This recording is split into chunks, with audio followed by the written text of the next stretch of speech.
फिक्र इंसान को खा जाती है। फिक्र और फकीर में अंतर है कि फिक्र कर कर के व्यक्ति चिंता में पड़ पड़ कर व्यक्ति बीमार पड़ जाता है, पर उन्नति की ओर बढ़ नहीं पाता। कैसे होगा, क्या होगा, क्या करूं मैं, भगवान जाने कैसे होगा, चिंता करते करते करते करते चिता पर लेट जाता है। फिक्र और फकीर दोनों में अंतर है।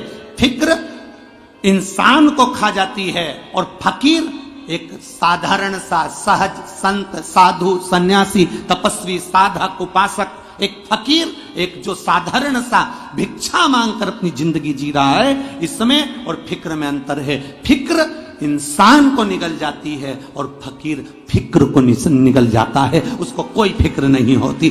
जो मिला पा लिया, जैसा मिला रह लिया, जैसा मिल गया पहन लिया और भगवान की भक्ति में अपने जीवन को तार रहा है, भगवान की भक्ति में अपनी जिंदगी को निकाल रहा है। ये अपने जीवन का एक आनंद होना चाहिए।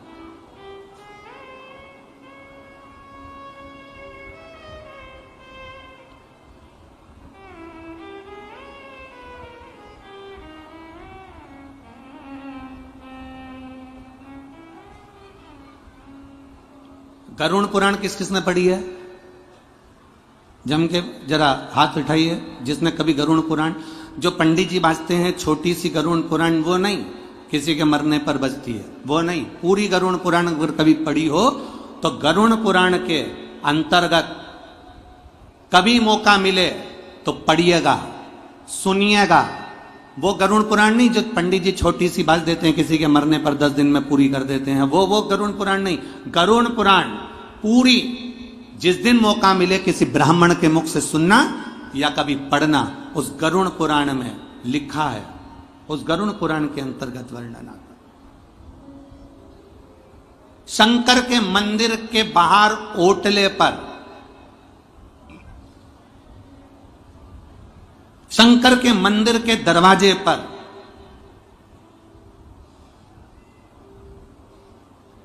पीपल के वृक्ष के नीचे, बड़ वृक्ष के नीचे, आंवले के वृक्ष के नीचे, बेलपत्री के वृक्ष के नीचे और मंदिर के ओटले पर, मंदिर के दरवाजे पर, मंदिर के प्रांगण में अगर कोई वो हाथ में ऐसे ऐसे पीस पीस के वो पत्ता खेलते हैं ना, वो जिंदगी में अगर कोई वहां बैठकर कभी जुआ खेले या पत्ता खेले तो उसके 71 पीढ़ी को नरक से बाहर नहीं निकाला जाता, नरक में ही भुगताया जाता है।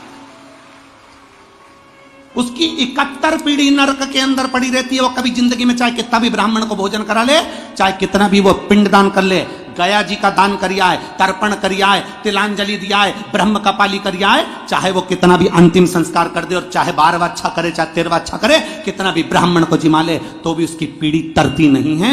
जो शंकर के मंदिर में बैठकर जुआ खेले या शंकर के मंदिर में बैठकर पत्ते खेले या पीपल के वृक्ष के नीचे, बड़ के वृक्ष के नीचे, आंवले के वृक्ष के नीचे, बेलपत्री के वृक्ष के नीचे या शंकर के मंदिर के प्रांगण में अगर बैठकर आप जिंदगी में कभी पत्ते खेल रहे हो, जुआ खेल रहे हो, तो उसकी 71 पीढ़ी कभी जिंदगी में नहीं तर सकती, उसके घर का कभी विकास नहीं हो सकता, वो जिंदगी भर पूरी जिंदगी रोते ही निकाल सकता।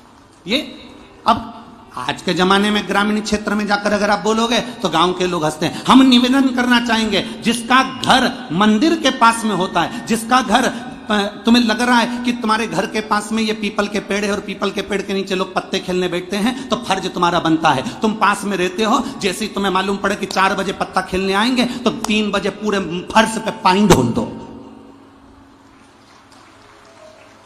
तुम पूरे फर्श पर पानी ढोल दो। एक काम तो तुम भी कर सकते हो ना। अच्छा, तुम्हें लग रहा है कि ये मंदिर के प्रांगण में पत्ते खेलेंगे, जुआ खेलेंगे, बस उसी समय पर तुम मटका भर के हंडा लेके जाओ और देवी जी आए ना जैसे गंगा मैया, ऐसी 2-3 बार उंडेल दो, दूसरी बार कहीं का बैठेगा ही नहीं। थोड़ा सा हमें भी उसके परिवार का ध्यान रखना है, कहीं उसके परिवार वाले नरक तो नहीं भोगेंगे। थोड़ा सा पुण्य हमको भी उनको कमा कर देना है। इसलिए कभी जिंदगी में, कभी तुम्हारे क्षेत्र में, तुम्हारे ग्रामीण भाव में शंकर के मंदिर पर अगर कोई पत्ता खेले, जुआ खेले, वो 71 पीढ़ी को बर्बाद कर रहा है। 71 पीढ़ी। कहां डूबे हम हमारे शास्त्रों को नहीं पढ़ते। हम तो केवल एक व्यक्ति ने करा, उसको देखकर दूसरा चालू हो जाता है, दूसरे ने करा, तीसरा देखकर चालू हो जाता है। हम अपने कर्म का भोग, ये मानव का शरीर मिला है 83,99,999 योनियां काटने के बाद ये 84,00,000वीं योनि ये मनुष्य की देह मिली है, ये मानव का शरीर मिला है। इस मानव के शरीर को हम पहचाने तो, हमारे वेद और पुराण को हम जाने तो, हमारे शास्त्र को हम पहचाने तो। ना हम हमारे शास्त्रों को पहचान रहे, ना हम हमारे वेद को पहचान रहे, ना हमारी इस पुराणों को पहचान रहे। हम तो केवल अपनी आनंद की जिंदगी में कि मैं जो कर रहा हूं बहुत अच्छा कर रहा हूं, मेरे बराबर दुनिया में कोई नहीं कर सकता, मैंने जो करा सब अच्छा करा, बाकी के किसी ने भी करा वो बेकार करा। ये हमारे भीतर की एक विचारणीय सोच गलत है। शिव जी के 3 नेत्र हैं। कितने नेत्र हैं शंकर भगवान के? 3। आपके कितने हैं? जम के बोलो जरा। पक्का?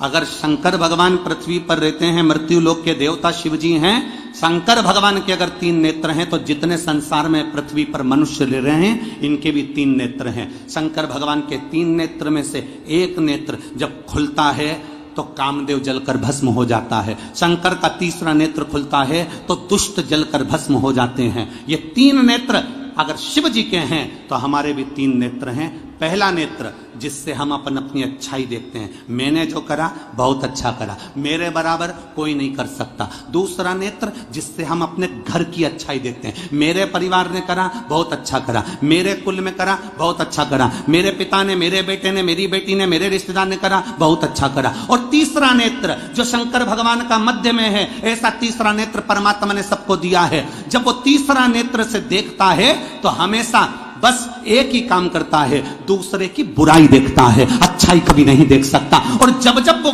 किसी की बुराई देखता है तो उसने अपने अच्छे कर्मों को जलाकर भस्म कर लिया। ये तीसरा नेत्र शंकर भगवान ने सबको दिया है, जिससे वो बुराई ढूंढता है। उसने ऐसा कर दिया, उसने वैसा कर दिया, उसने ये कर दिया, उसने वो कर दिया। आपका तीसरा नेत्र शंकर भगवान अपने तीसरे नेत्र को बंद कर कर रखते हैं, तो आप भी अपना तीसरा नेत्र बंद कर कर रखो। जब ये खुलेगा हमारी अच्छाई को जलाकर भस्म कर देगा, हमारे पुण्य को जलाकर भस्म कर देगा, हमारी श्रेष्ठता को जलाकर भस्म कर देगा। हमारे भीतर का कुछ अच्छा जीवन में हमने करा होगा वो अच्छाई को नष्ट कर देगा। इसलिए अपने तीसरे नेत्र को खुलने मत दो। कभी किसी में हम ये ना देखें कि इसमें ये बुराई है, हम ये देखें। कल कथा में कहा था ना, कई लोग कहते हैं मेरी जीजी बहुत अच्छी है, तो जीजी अच्छी नहीं है। अच्छा कौन है? जम के बोलो जरा। जिसने बोला, किसी ने कहा मेरे काका जी अच्छे हैं, कोई कहे मेरा गांव अच्छा है, कोई कहे मेरे पटेल साहब अच्छे हैं, कोई कहे हमारा ये व्यक्ति बहुत अच्छा है। अगर जो व्यक्ति तुमसे कह रहा है कि वो अच्छा है, अच्छा वो नहीं है, अच्छे तुम हो। इसलिए क्योंकि तुमने उसमें कुछ ना कुछ अच्छाई देख ली, इसलिए तुम अच्छे हो। अगर तुम बुरा देखते तो तुम बुरे हो जाते। अच्छा देखिए अपने जीवन में।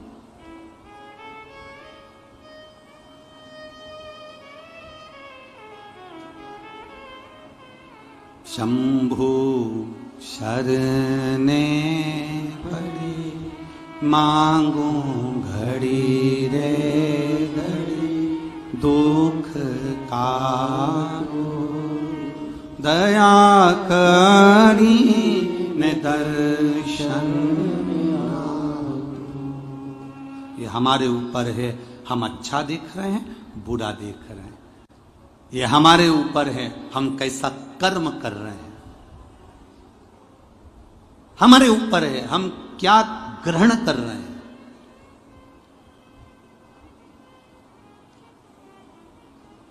हम कितना प्राप्त कर रहे हैं।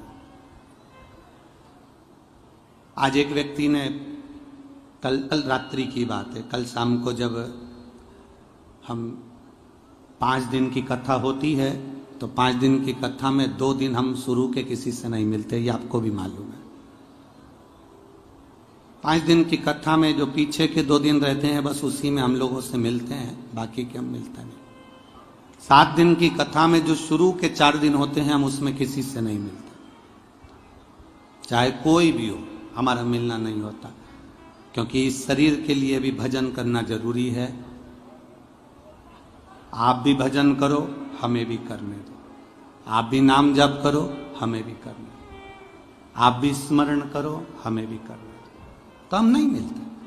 कल मिले तो एक चौकड़ी की शर्ट पहना हुआ एक लड़के ने एक प्रश्न किया, हालांकि भीड़ हो रही थी तो सब हटा रहे थे उसको। उसने कहा, गुरुजी मुझे आपसे एक प्रश्न करना है। मैंने कहा, बोलो क्या बात है। अब उसको धक्का भी दे रहे हैं लोग, परंतु वो क्या कहना है। हमारा कहना है, इतने सारे लोग कथा सुनने आते हैं,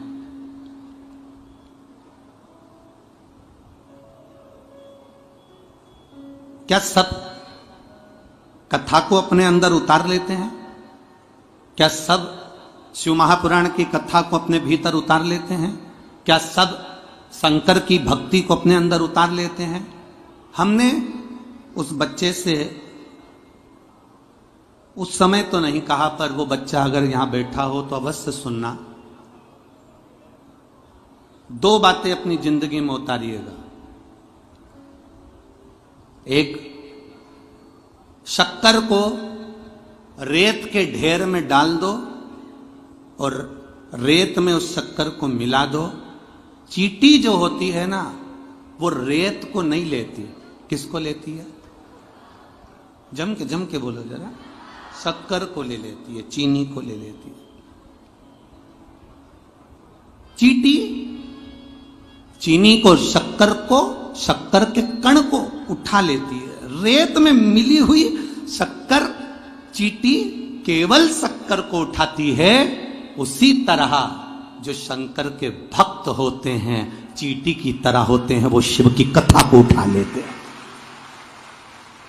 वो राम नाम, कृष्ण नाम, शिव नाम को उठा लेते हैं, वो धारण करते हैं।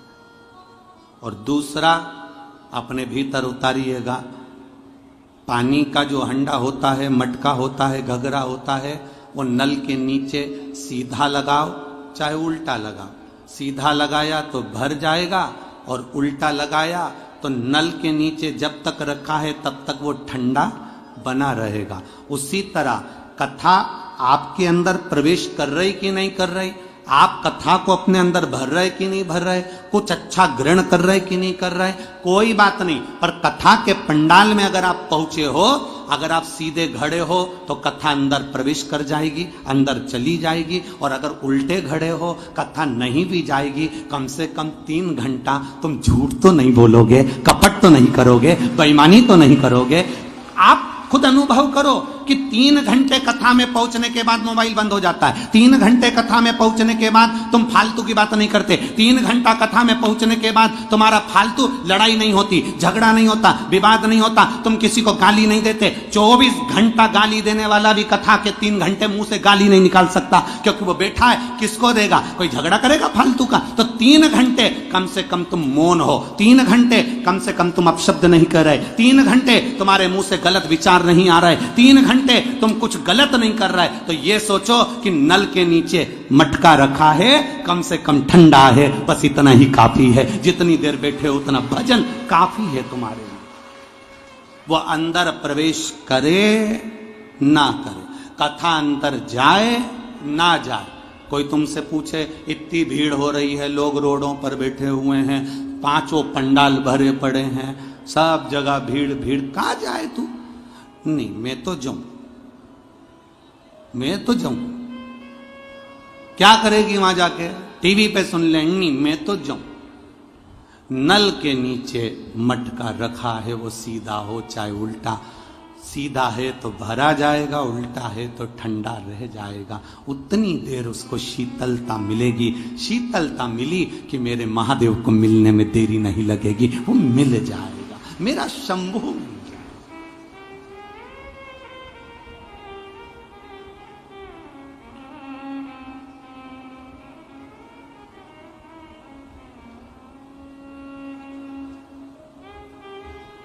आप करो उसकी चाकरी।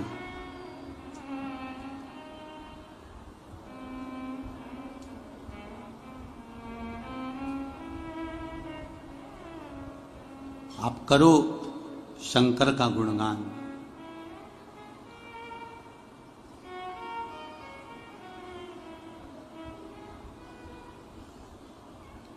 और जब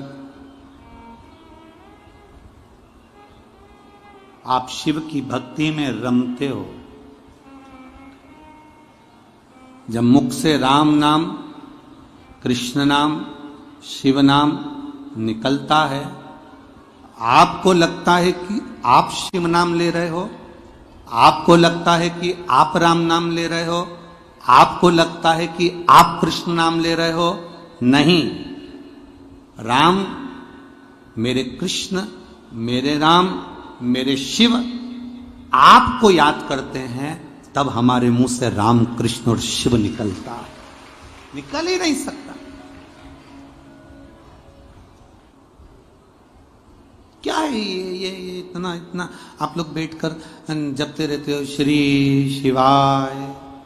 बोलो बोलो, जम के बोलो जरा, श्री शिवाय नमस्तु, श्री शिवाय, श्री शिवाय, श्री शिवाय, श्री शिवाय, श्री शिवाय। ये जप रहे हो आप, नमः शिवाय बोल रहे हो आप, ओम नमः शिवाय बोल रहे हो आप, राम नाम ले रहे हो आप, कृष्ण नाम ले रहे हो आप। ये है क्या?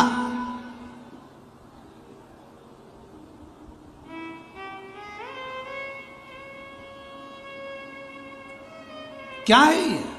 क्यों? विद्धेश्वर संहिता के अंदर, शिव महापुराण की विद्धेश्वर संहिता में श्री शिवाय नमस्तुभ्यम ये लिखा। लोगों ने भले विरोध करा कि ये श्री शिवाय नमस्तुभ्यम ना जाने कहां से मंत्र लिया है। विरोध करने वालों का तो काम है, विरोध करते रहेंगे, 24 घंटा बोलते रहेंगे। हम बोलेंगे कि तुम मंदिर जाओ, विधर्मी बोलेंगे कि मंदिर मत जाओ। हम कहेंगे कि बेलपत्र चढ़ाओ, कई लोग मिलेंगे वो कहेंगे बेलपत्र मत चढ़ाओ। हम कहेंगे कि शिवलिंग का स्पर्श करो, कई विधर्मी मिलेंगे कहेंगे शिवलिंग का स्पर्श मत करो। हम कहें करो, वो कहें ना करो। हम कहें शंकर को जल चढ़ाओ, वो कहेंगे शंकर को जल नहीं चढ़ाना। जो भगवान का भजन करने वाला होगा, सत्य विचार को जानने वाला होगा, वो जान जाए।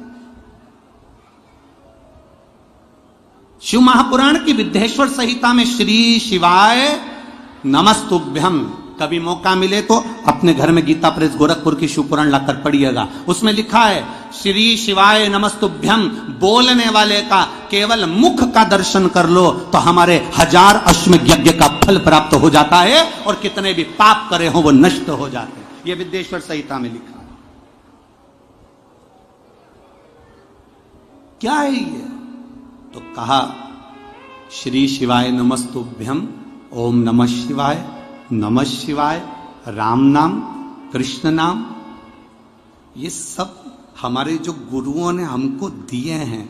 वेद व्यास जी ने, तुलसीदास जी ने, वाल्मीकि बाबा ने जो हमको दिए हैं, ये मंत्र साधारण नहीं है। ये हमारे को भगवान का मोबाइल नंबर दे दिया है कि बस इस नंबर को दबाना, भगवान से बात हो जाएगी। इसको पढ़ लो, इसका स्मरण कर लो। जब जब हम मुख से नमः शिवाय कहते हैं, जब जब हम मुख से श्री शिवाय नमस्तुभ्यम कहते हैं, जब जब हम मुख से ओम नमः शिवाय कहते हैं, जब जब हम मुख से राम नाम कहते हैं, जब हम मुख से भगवान कृष्ण का नाम लेते हैं, तब यह अंदाजा लगाना कि आप भगवान को मोबाइल डायल कर रहे हो, उसका नंबर लगा रहे हो, और तुम जपते जाओ, जपते जाओ, जपते जाओ। जब तुम्हारा फोन कोई नहीं उठाता तो तुम लगाते जाओ, लगाते जाओ, लगाते जाओ। वो उठाएगा, जरूर जरूर उठाएगा। लगाए जाओ, उठाएगा वो। मैसेज करे जाओ, जवाब देगा वो। उठा, लगाओ। हम भी बस यही कर रहे हैं, लगाए जाओ। श्री शिवाय नमस्तुभ्यम, राम नाम, कृष्ण नाम, शिव नाम जप रहे हैं, जपते जाओ, जपते जाओ, जपते जाओ, जपते जाओ। कभी तो डायल होगा, और एक बार अगर उसने उठा लिया तो हमारा कल्याण निश्चित होगा। ये निश्चितता है। गंगा मैया ने कहा कि हम तप करने से, साधना करने से, शिवलिंग का पूजन करने से, पार्थिव पूजन करने से क्या बाबा देवाधिदेव महादेव हमें अर्धांगिनी के रूप में स्वीकार कर लेंगे? गंगा मैया से देव ऋषि नारद ने कहा पार्वती मैया तप कर रही है तो अवश्य प्राप्त होंगे, क्यों नहीं होंगे? गंगा मैया ने पार्वती मैया जैसा तप प्रारंभ किया।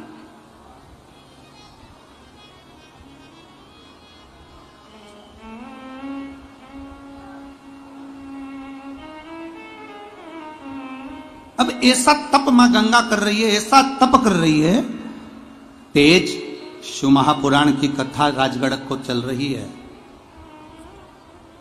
तेज शिव महापुराण की कथा, जब तप प्रारंभ हुआ गंगा मैया का, जब तप बढ़ा गंगा मैया का,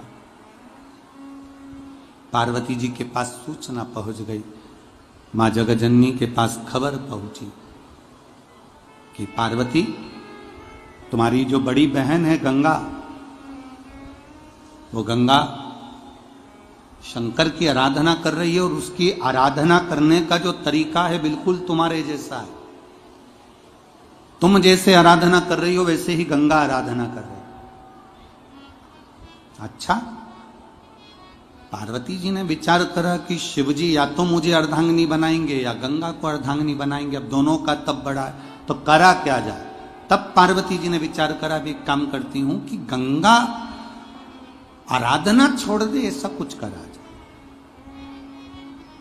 आज पार्वती जी एक वृक्ष के नीचे खड़ी हैं और उन्होंने अपनी सहेली से कहा, सुनो सखी, मैंने संतों के मुंह से सुना है जब कोई संत निकल कर जाते हैं और उन संत पर अगर भरा हुआ पानी का लोटा डाल दिया जाए तो संत प्रसन्न हो जाते हैं। अब ये पार्वती जी ने जो शब्द कहा, गंगा जी को अंदाजा नहीं लगा कि पार्वती मेरी आराधना को तोड़ना चाहती है। गंगा जी ने कान लगाकर वो शब्द सुन लिया। शिव महापुराण की कथा कहती है, जब दो बहनें आपस में बात कर रही हो, पति पत्नी आपस में बात कर रहे हो, सास ससुर आपस में बात कर रहे हो, भाई भाई आपस में बात कर रहे हो, देवरानी जेठानी आपस में बात कर रही हो, या कोई आपस में चर्चा कर रहे हो, बात कर रहे हो, शिवपुराण की कथा कथी कभी अपने को कान लगाकर नहीं सुना, कभी कान लगाकर नहीं सुना। कभी कभी कान लगाकर सुना हुआ भी गड़बड़ हो जाता है। कक्षा 8वीं का पेपर था, बच्चे एक के पीछे एक बैठे थे, लिखने को आ गया कक्षा 8वीं के पेपर में, दिल्ली की सबसे बड़ी मीनार का नाम लिखो, पेपर में लिखने को आया। आगे वाले ने उस पेपर में लिख दिया दिल्ली में कुतुब मीनार है, पर पीछे जो बैठा था उसने आगे वाले का नकल करने के चक्कर में देखकर लिख दिया दिल्ली में कुतिया बीमार है। अब क्या याद उसको नहीं था? याद तो उसको भी था, उसके भी स्मरण में था कि दिल्ली में बड़ी मीनार कुतुब मीनार है, पर आगे वाले का देखने के चक्कर में गड़बड़ हो गया। कभी कभी हम जब कान लगाकर सुनते हैं तो गड़बड़ हो जाता है। ये तो पार्वती मैया ने अपनी सखी से, सहेली से एक हास्य व्यंग में कहा था कि संत पर पानी डाल दिया जाए तो वो प्रसन्न होकर वर दे देते हैं, पर गंगा ने उसको धारण कर लिया और संतों की टोली जब निकल कर गई, गंगा मैया ने एक लोटा जल भरकर संत पर फेंका। जैसे ही संतों पर फेंका, संतों ने क्रोध कर दिया और क्रोध कर कर संत बस क्रोध करे और क्रोध कर कर संतों ने श्राप दे दिया, हे गंगा, तो हिमालय राज की बेटी होकर, बड़ी पुत्री होकर तूने हम संतों का अपमान करा है गंगा। हम तुमको यहीं पर श्रापित करते हैं गंगा, हम तुम्हें वचन देते हैं गंगा कि तुम अब स्त्री का स्वरूप छोड़कर जल के स्वरूप में बहोगी। अब तुम स्त्री नहीं, जल के वेग में बहोगी। गंगा की आंख में से जल बहने लगा, गंगा आंखों से आंसू बहा रही है। करंट आ रहा है इसमें माइक में। गंगा उसी समय पर गंगा की आंख में अश्रु आया, और गंगा की आंख में जब अश्रु आया,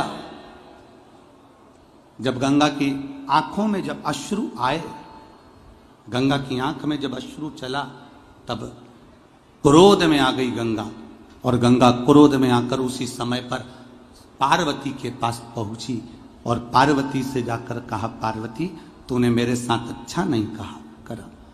पार्वती मैं तुझे श्राप देती हूं। गंगा जब पार्वती को श्राप देने लगी तो पार्वती मैया तो कुछ नहीं बोली, पर उसी समय पर भोलेनाथ प्रकट हो गए, मेरे शंकर प्रकट हो गए, मेरे शिव प्रकट हो गए। रुको गंगा, गंगा थोड़ा रुकिए। गंगा ने कहा, प्रभु मैंने आपकी आराधना करी, पार्वती ने आपकी आराधना करी, मैंने तप करा, पार्वती ने तप करा, मैंने आपकी आराधना करी, पार्वती ने आपकी आराधना करी। प्रभु इस पार्वती ने, मेरी छोटी बहन ने मेरे साथ छल करा, इसलिए मैं पार्वती को श्राप दूंगी। शंकर भगवान कहते हैं नहीं, इसको श्राप मत दो, क्योंकि ये मेरी अर्धांगिनी बनेगी। गंगा कहती हैं ये आपकी अर्धांगिनी बनेगी, तो मैंने भी तो तप करा भोले बाबा, और मेरे साथ छल करा पार्वती ने। शिव जी बोले पार्वती ने कोई छल नहीं करा। पार्वती ने तुमको बोला था क्या कि संत पर पानी डालना? पार्वती ने तुम्हें बोला कि संत पर पानी डालो? पार्वती ने तो केवल अपनी सहेली से व्यंग आत्मक रूप से, एक हंसी के रूप में अपनी सहेली से कहा था, और तुमने कान लगाकर सुन लिया। दोष तुम्हारा है गंगा कि तुमने कान लगाया। गंगा, जब पति पत्नी बात करते हैं ना, तो घर में रहने वाले चाहे बुजुर्ग हों बड़े हों, पति पत्नी की बात को कान लगाकर नहीं सुनना चाहिए। और जब घर के बड़े बात करते हैं, बुजुर्ग बात करते हैं, सास ससुर बात करते हैं, तो बहू और बेटे का फर्ज है कि वो कभी कान लगाकर ना सुने। ये दोनों स्मरणीय। आपने गलती करी है गंगा, गलती, प्रभु क्षमा करिए, पर मुझे श्राप लगाए मैं पानी के रूप में रहूंगी। मैं भी तो आपको चाहती हूं, मैं भी तो आपसे स्नेह करती हूं, आप मुझे अर्धांगिनी नहीं बना सकते? शंकर भगवान ने कहा नहीं गंगा, मैं तुम्हें अर्धांगिनी नहीं बना सकता। प्रभु जैसा पार्वती के साथ आपका साथ है, लोग गौरी शंकर कहेंगे, पार्वती शिव कहेंगे, शिव पार्वती कहेंगे, क्या बाबा ऐसा संबंध आपका और हमारा नहीं हो सकता? भगवान शंकर ने कहा गंगा तू चिंता मत कर,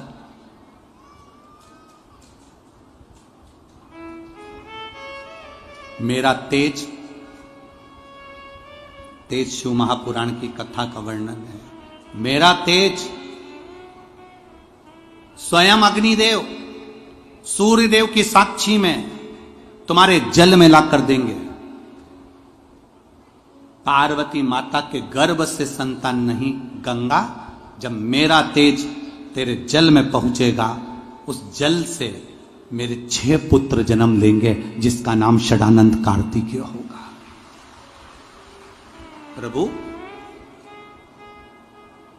अर्धांगिनी तो आपकी पार्वती है, और आपके बच्चों को जन्म देने वाली, आपके बच्चों को प्रकट करने वाली मैं रहूंगी। गंगा प्रसन्न हो गई, प्रसन्न। आज मेरे भोले बाबा का तेज मुझ में आएगा और मैं बच्चों को जन्म दूंगी, शंकर भगवान के पुत्रों को जन्म दूंगी। प्रभु पर मैं आपकी अर्धांगिनी नहीं। शिव जी कहते हैं गंगा चिंता मत कर, संसार का मनुष्य मेरा एक नाम है हर, क्योंकि मैं दुनिया के कष्ट को हरता हूं। मेरा एक नाम है हर, मैं दुनिया के दुख को हरता हूं, मैं दुनिया के कष्ट को हरता हूं। दुनिया का कोई व्यक्ति कहीं पर भी बैठकर हर हर गंगे जब कहेगा तो उसने कोटि पुण्य कमा लिए होंगे, ऐसा फल उसको प्राप्त होगा।